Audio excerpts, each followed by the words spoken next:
Component क्या होते हैं और एक कंप्यूटर में कौन कौन से कंपोनेंट लगाए जाते हैं, उन सभी के बारे में चर्चा करेंगे। तो चलिए शुरू करते हैं हमारी क्लास।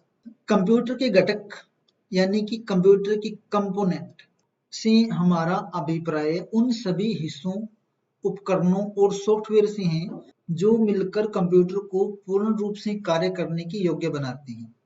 ये घटक मिलकर इनपुट लेना, प्रोसेस करना, परिणाम देना और डेटा को संग्रहित करना संभव बनाते हैं। यानी कि कंप्यूटर के कंपोनेंट के बिना एक कंप्यूटर पूर्ण हो ही नहीं सकता। सरल शब्दों में कहा जा सकता है, कंप्यूटर के घटक का मतलब है कंप्यूटर के वो सारे हिस्से जो कंप्यूटर को चालू करने, कार्य करने और सोचने और रिजल्ट देने में मदद करते हैं। यानी कि जितने भी कंप्यूटर के साथ हार्डवेयर और सॉफ्टवेयर जुड़े होते हैं वो सारे के सारे कंप्यूटर के घटक होते हैं। कंपोनेंट ऑफ कंप्यूटर में सबसे पहला कंपोनेंट आता है हार्डवेयर। कंप्यूटर के जितने भी हार्डवेयर हैं सारे के सारे उसके कंपोनेंट होते हैं। जितने भी कंप्यूटर में सॉफ्टवेयर हम यूज करते हैं वो सारे के सारे कंप्यूटर के घटक हैं। नेटवर्किंग करने या इंटरनेट को यूज करने के लिए जो डिवाइस यूज किए जाते हैं वो नेटवर्किंग घटक या नेटवर्किंग कंपोनेंट कहलाते हैं। पेरिफेरल डिवाइस कंप्यूटर के कंपोनेंट होते हैं। आंतरिक घटक यानी कि इंटरनल कंपोनेंट कंप्यूटर के घटक होते हैं। इंटरनल घटक के बाद में एक्सटर्नल घटक यानी कि बाहरी कंपोनेंट। तो ये टोटल 6 भागों में हमने कंप्यूटर के कंपोनेंट को बांटा है। सबसे पहले हम हार्डवेयर के बारे में जानते हैं। देखिए, हार्डवेयर जो होते हैं कंप्यूटर के भौतिक हिस्से होते हैं जिन्हें हम छू सकते हैं। अगर आपसे कोई पूछे कि हार्डवेयर क्या होता है, व्हाट इज हार्डवेयर, तो आपको बताना है कंप्यूटर के भौतिक भाग जिन्हें हम देख सकते हैं, छू सकते हैं और महसूस करते हैं, हार्डवेयर कहलाते हैं। ऐसे कंप्यूटर के सारे पार्ट जिन्हें छुआ जा सकता है, जिन्हें देखा जा सकता है, जिन्हें महसूस किया जा सकता है, हार्डवेयर कहलाते हैं। कंप्यूटर हार्डवेयर को हम 4 भागों में बांटते हैं। पहला क्या है? पहला है इनपुट डिवाइस, दूसरा है आउटपुट डिवाइस, तीसरा प्रोसेसिंग यूनिट और चौथा है स्टोरेज डिवाइस। कंप्यूटर के टोटल जो हार्डवेयर होते हैं वो 4 भागों में हमने बांटे हैं, इनपुट, आउटपुट, प्रोसेसिंग यूनिट और स्टोरेज डिवाइस। आइए एक एक करके सभी को समझते हैं। सबसे पहले हम बात करते हैं इनपुट डिवाइस की। अब ये इनपुट डिवाइस क्या होते हैं? कंप्यूटर के वे भौतिक भाग जिनके द्वारा एक यूजर अपने निर्देशों को सीपीयू तक पहुंचाता है, इनपुट डिवाइस कहलाते हैं। एक यूजर अपने निर्देश, अपने विचारों को कंप्यूटर तक पहुंचाने के लिए जिन डिवाइस का यूज करता है उन सभी डिवाइस को हम इनपुट डिवाइस बोलते हैं। जैसे कीबोर्ड एक इनपुट डिवाइस है, स्कैनर एक इनपुट डिवाइस है, माउस एक इनपुट डिवाइस है, लाइट पेन एक इनपुट डिवाइस है, जॉयस्टिक इनपुट डिवाइस है, वेबकैम, माइक्रोफोन, ये सारे के सारे इनपुट डिवाइस के उदाहरण हैं। कंप्यूटर का मेन पार्ट क्या होता है? सेंट्रल प्रोसेसिंग यूनिट यानी कि हमारा सीपीयू होता है। अब सीपीयू तक डाटा जो यूजर होता है वो किसके द्वारा पहुंचाएगा? सीपीयू तक डाटा जो यूजर होता है वो पहुंचाता है इनपुट डिवाइस के द्वारा। वे सारे यंत्र जिनके द्वारा एक जो यूजर होता है वो अपने निर्देशों को इस मशीन सीपीयू तक पहुंचाता है, क्या कहलाएंगे? इनपुट डिवाइस कहलाते हैं। इनपुट के बाद में दूसरा डिवाइस आता है आउटपुट डिवाइस। जब एक सीपीयू अपनी प्रोसेसिंग पूरी करता है तो प्रोसेसिंग करने के बाद में जब हमारे को जो रिजल्ट दिया जाता है सीपीयू के द्वारा वो दिया जाता है आउटपुट यंत्रों पर।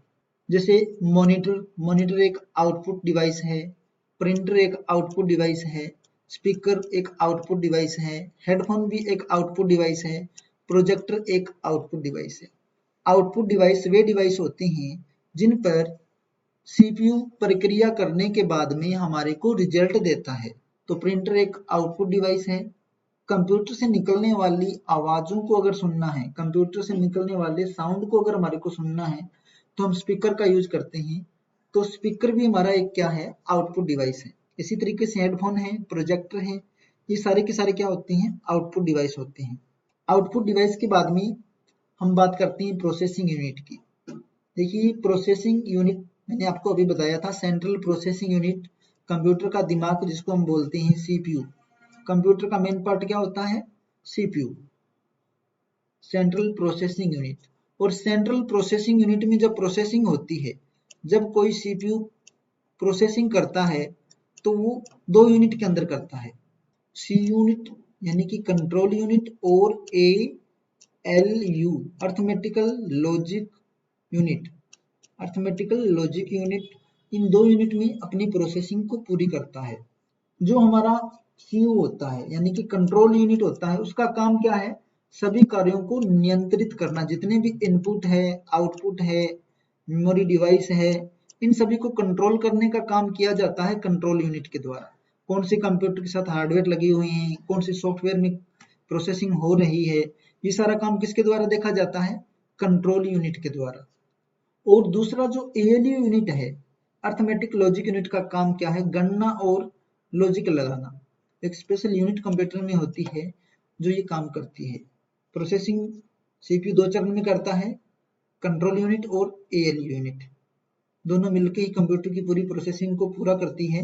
तीसरा है रजिस्टर, डाटा को अस्थायी रूप में रखता है। जब प्रोसेसिंग हो रही होती है कंप्यूटर के अंदर, तो कंप्यूटर को जो डाटा चाहिए होता है, क्योंकि प्रोसेसिंग करने के लिए कंप्यूटर को कुछ स्पेस चाहिए ना। अगर मैं आज आपको बोलूं कि आपने ये काम पूरा करना है, वो काम करने के लिए आपको कुछ जगह की आवश्यकता होती है, मेमोरी यानी कि कंप्यूटर का स्टोरेज प्राइमरी और सेकेंडरी दो मेमोरी के अंदर होता है। कंप्यूटर की मेमोरी का टॉपिक आएगा तो हम इसको डिटेल से समझेंगे। अभी के लिए आप इतना जान लो कि मेमोरी यूनिट में दो तरह की मेमोरी हम यूज करते हैं, प्राइमरी और सेकेंडरी। प्राइमरी मेमोरी जो हमारी होती है वो हमारी अस्थायी मेमोरी होती है। प्राइमरी मेमोरी में कई तरह की मेमोरी आती है, जिसमें रजिस्टर मेमोरी है, रैम मेमोरी है, रोम मेमोरी है। तो ये प्राइमरी मेमोरी, अस्थायी मेमोरी जो हमारी रैम मेमोरी होती है वो अस्थायी मेमोरी होती है। डाटा को अस्थायी तौर पर हम सेव रखते हैं रैम मेमोरी के अंदर। ये पूरा का पूरा डायग्राम मैंने आपके लिए यहाँ पे बनाया है, जिसमें इनपुट यूनिट आपको पता लग गया है। इनपुट एक यूजर क्या देगा, कंप्यूटर को इनपुट देगा, उस पर कंप्यूटर दो यूनिट के अंदर प्रोसेसिंग करेगा। प्रोसेसिंग होने के बाद में हमारे को क्या मिलेगा, आउटपुट मिलेगा। लेकिन जब कंप्यूटर प्रोसेसिंग करता है तो उसको मेमोरी की आवश्यकता पड़ती है, तो वो मेमोरी डिवाइस का, मेमोरी यूनिट का भी यूज करता है। दो तरह की मेमोरी है, प्राइमरी और सेकेंडरी। प्राइमरी मेमोरी की अगर बात की जाए तो प्राइमरी मेमोरी में दो तरह की मेमोरी है, रैम मेमोरी और रोम। रैम का मतलब होता है रैंडम एक्सेस मेमोरी, जो कि अस्थायी मेमोरी होती है। दूसरी है रोम मेमोरी, रीड ओनली मेमोरी यानी कि स्थायी निर्देश। अब रैम में वोलाटाइल मेमोरी आती है, टेम्परेरी स्टोरेज आता है, data lost on power of, यानी कि जब आप कंप्यूटर में काम कर रहे होते हो, अगर आपकी पावर बंद हो जाती है किसी भी कारण से, तो आपकी रैम मेमोरी में रखा हुआ डाटा नष्ट हो जाता है। रोम रीड ओनली मेमोरी होती है, नॉन वोलाटाइल है, परमानेंट स्टोर रहती है, और सिस्टम जो होता है इस मेमोरी के अंदर ही काम करता है। यानी कि जो सॉफ्टवेयर लिखा जाता है वो रोम मेमोरी में लिखा जाता है। मदरबोर्ड पर जो डाटा स्टोर किया जाता है तो रीड ओनली मेमोरी में किया जाता है, जिसको केवल कंप्यूटर पढ़ सकता है, उसमें बदलाव नहीं कर सकता। रीड ओनली मेमोरी का मतलब यही है, केवल उसे पढ़ा जा सकता है। सेकेंडरी जो मेमोरी होती है उसके अंदर हमारी हार्ड डिस्क आती है, SSD आती है, CD, DVD, pen drive, compact disc, Blu-ray disc, ये सारे जो डिवाइस आपको दिखाई दे रही हैं सारे के सारे सेकेंडरी मेमोरी के एग्जाम्पल हैं। इनका यूज डाटा को लंबे टाइम तक स्टोर करने के लिए हम करते हैं, ताकि जब भी इन फ्यूचर हमारे को डाटा की आवश्यकता पड़े तो हम डाटा को फिर से यूज कर सकें। दूसरा कंपोनेंट क्या है, सॉफ्टवेयर। तो कंप्यूटर को जो एक यूजर निर्देश देता है उनको हम प्रोग्राम बोलते हैं, और प्रोग्रामों का समूह कहलाता है सॉफ्टवेयर। और सॉफ्टवेयर को हम तीन भागों में बांटते हैं। पहला है सिस्टम सॉफ्टवेयर, दूसरा एप्लीकेशन सॉफ्टवेयर, और तीसरा आता है यूटिलिटी सॉफ्टवेयर।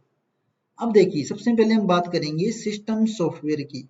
अब ये सिस्टम सॉफ्टवेयर है क्या, जैसा कि आपको नाम से ही पता लग रहा है, सिस्टम का सॉफ्टवेयर।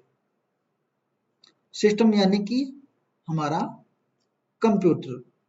सिस्टम का मतलब यहाँ क्या है, हमारी मशीन से है। वो सॉफ्टवेयर जो हमारे सिस्टम को कंट्रोल करता है, उसको ऑन करता है, सिस्टम सॉफ्टवेयर कहलाता है। सिस्टम सॉफ्टवेयर वे सॉफ्टवेयर होते हैं जो किसी कंप्यूटर सिस्टम को स्टार्ट करते हैं और उसके सभी भागों को कंट्रोल करते हैं। दूसरा आता है एप्लीकेशन सॉफ्टवेयर। एप्लीकेशन सॉफ्टवेयर वे सॉफ्टवेयर होते हैं जिनमें एक यूजर अपना काम करता है, यानी कि वर्क पूरा करता है, उनको हम बोलते हैं एप्लीकेशन सॉफ्टवेयर। और एक कंप्यूटर में हम क्या सीखते हैं, हम एप्लीकेशन को ही तो चलाना सीखते हैं। तो वे सॉफ्टवेयर जिनमें एक यूजर काम करता है उनको हम एप्लीकेशन सॉफ्टवेयर बोलते हैं। तीसरा आता है यूटिलिटी सॉफ्टवेयर। यूटिलिटी सॉफ्टवेयर वे सॉफ्टवेयर होते हैं जो सिस्टम और एप्लीकेशन के रख रखाव और मरम्मत का काम करते हैं, यानी कि सिक्योरिटी का काम करते हैं यूटिलिटी सॉफ्टवेयर। तो 3 प्रकार के सॉफ्टवेयर हैं, सिस्टम, एप्लीकेशन और यूटिलिटी। इसके बाद में आगे बात करते हैं नेटवर्किंग घटक की, यानी कि नेटवर्किंग कंपोनेंट।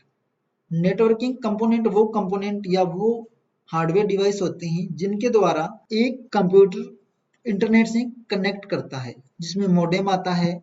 मॉडेम एक नेटवर्किंग कंपोनेंट है। एनआईसी डिवाइस आता है, रिपीटर आता है, हब आता है, स्विच आता है, राउटर आता है, ब्रिज आता है, गेटवे आता है। ये सारे के सारे क्या है? नेटवर्किंग कंपोनेंट है। इनके बिना हम नेटवर्किंग या कम इंटरनेट का यूज नहीं कर सकते। आगे आता है पेरिफेरल डिवाइस। पेरिफेरल डिवाइस ऐसे डिवाइस जो कंप्यूटर से जरूरत पड़ने पर हम कंप्यूटर में लगा देते हैं, अगर जरूरत नहीं है तो इनको हटा भी सकते हैं। इसके अंदर यूएसबी ड्राइव, सारे जितने भी यूएसबी डिवाइस आते हैं सारे के सारे आते हैं जिनको यूएसबी के थ्रू कंप्यूटर में लगाया जाता है। जैसे पेन ड्राइव है, कीबोर्ड है, यूएसबी वाला कीबोर्ड, यानी कि जिनको जरूरत पड़ने पर हटा सकते हैं, लगा सकते हैं। इसमें यूएसबी डिवाइस आते हैं, हार्ड डिस्क बाहर से, एक्सटर्नल हार्ड डिस्क जो बाहर से लगती है, जॉयस्टिक गेम खेलने के लिए जो डिवाइस होती हैं, गेम पैड भी आती है। ये सारी की सारी पेरिफेरल डिवाइस हैं। आंतरिक घटक, इंटरनल कंपोनेंट। कंप्यूटर के आंतरिक घटक वो पार्ट होते हैं जो हमारे को बाहर से दिखाई नहीं देते। कंप्यूटर की बॉडी के अंदर जो पार्ट लगे होते हैं उनको हम इंटरनल कंपोनेंट बोलते हैं। जब कंप्यूटर की बॉडी को ओपन किया जाता है, यानी कि कंप्यूटर को खोला जाता है, तब हमारे को ये सारी पार्ट्स दिखाई देती हैं, जिसमें पावर सप्लाई है, रैम है, रोम है, वीडियो कार्ड है, साउंड कार्ड है, मदरबोर्ड है, CD, DVD, HDD. Internal part सारे के सारे कंप्यूटर की बॉडी के अंदर होते हैं, इसलिए इन्हें इंटरनल कंपोनेंट बोला जाता है। बाहरी घटक, जैसा कि नाम से ही पता लग रहा है, जो बाहर से लगाए जाते हैं, इनको हम बाहर से देख सकते हैं। वे सारे घटक जिनको बाहर से देखा जाता है बाहरी कंपोनेंट कहलाते हैं। इनमें आती है एलसीडी। एलसीडी एक बाहरी कंपोनेंट है। स्पीकर बाहरी कंपोनेंट है। प्रिंटर बाहरी कंपोनेंट है। कीबोर्ड बाहरी कंपोनेंट है। ये बाहरी नहीं है, इनमें कुछ एग्जाम्पल गलत यहाँ पर शो हो रही है। ये बाहरी कंपोनेंट है, ये बाहरी कंपोनेंट है, ये नहीं है, ये इंटरनल है। ये बाहरी कंपोनेंट है, ये भी बाहरी है, ये इंटरनल है, अंदर लगता है। जो बाहर से दिखाई देते हैं अपने को बाहरी घटक कहलाते हैं, जिनको बाहर से हम लगा भी सकते हैं और बाहर से देख सकते हैं। सारे के सारे ऐसे कंपोनेंट जिनको हम बाहर से लगाएं और हटाएं और जो हमारे को बाहर से दिखाई भी देते हैं, बाहरी घटक कहलाते हैं।